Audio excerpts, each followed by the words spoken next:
حضرت دہیا قلبی رضی اللہ تعالیٰ عنہ نہایت ہی خوبصورت تھے۔ تفسیر نگار لکھتے ہیں مورخین کا قول ہے کہ آپ کا حسن اس قدر تھا کہ عرب کی عورتیں دروازوں کے پیچھے کھڑے ہو کر یعنی چھپ کر حضرت دہیا قلبی رضی اللہ تعالیٰ عنہ کو دیکھا کرتی تھی، لیکن اس وقت آپ مسلمان نہیں ہوئے تھے۔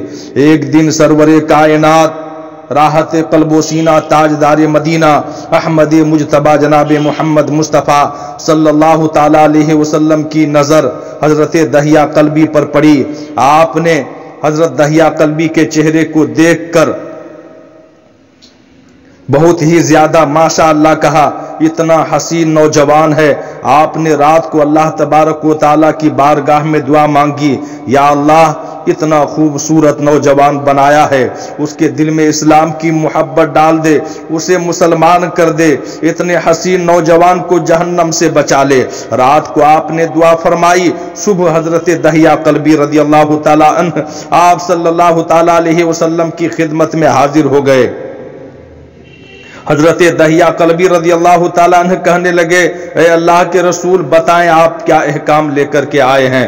آپ نے فرمایا، میں اللہ کا رسول ہوں اور اللہ واحد ہے، اس کا کوئی شریک نہیں۔ پھر توحید و رسالت کے بارے میں حضرت دہیا قلبی کو بتایا۔ حضرت دہیا قلبی نے کہا، اللہ کے نبی میں مسلمان تو ہو جاؤں، لیکن ایک بات کا ہر وقت ڈر لگا رہتا ہے، ایک گناہ میں نے ایسا کیا ہے کہ آپ کا اللہ مجھے کبھی معاف نہیں کرے گا۔ آپ نے فرمایا، اے دہیا قلبی تو نے کیسا گناہ کیا ہے؟ تو حضرت دہیا قلبی نے کہا، یا رسول اللہ میں اپنے قبیلے کا سردار ہوں اور سربراہ ہوں، اور ہمارے ہاں بیٹیوں کی پیدائش پر انہیں زندہ دفن کیا جاتا ہے۔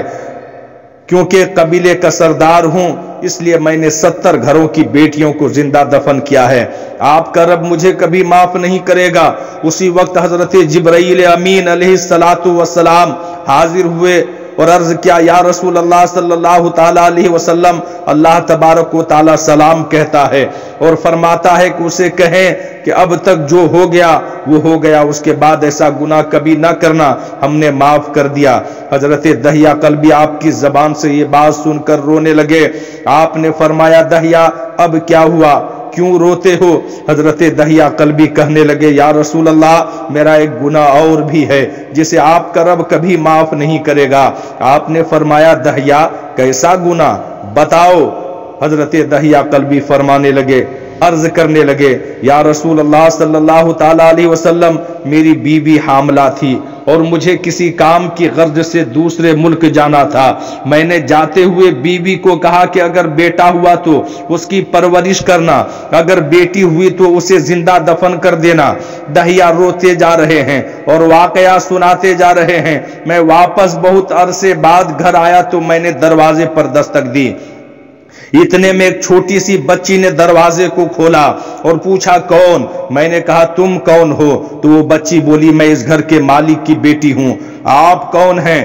دہیا فرمانے لگے، یا رسول اللہ صلی اللہ تعالیٰ علیہ وسلم میرے منہ سے نکل گیا، اگر تم بیٹی ہو اس گھر کے مالک کی تو میں مالک ہوں اس گھر کا۔ یا رسول اللہ میرے منہ سے یہ بات نکلنے کی دیر تھی کہ چھوٹی سی اس بچی نے میری ٹانگوں سے مجھے پکڑ لیا اور بولنے لگی، بابا بابا آپ کہاں چلے گئے تھے؟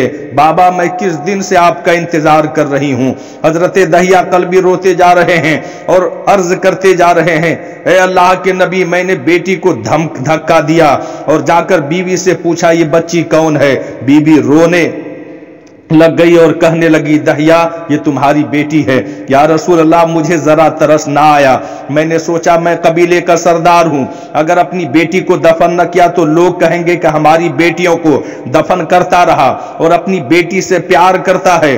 حضرت دہیا کی آنکھوں سے اشک زار و قطار نکلنے لگے۔ یا رسول اللہ وہ بچی بہت خوبصورت بہت حسین تھی، میرا دل کر رہا تھا اسے سینے سے لگا لوں، پھر سوچتا تھا کہیں لوگ بعد میں یہ باتیں نہ کہیں کہ اپنی بیٹی کی باری آئی تو اسے زندہ دفن کیوں نہیں کیا۔ میں گھر سے بیٹی کو تیار کروا کر نکلا تو بیوی نے میرے پاؤں پکڑ لیے۔ دہیا نے مارنا اسے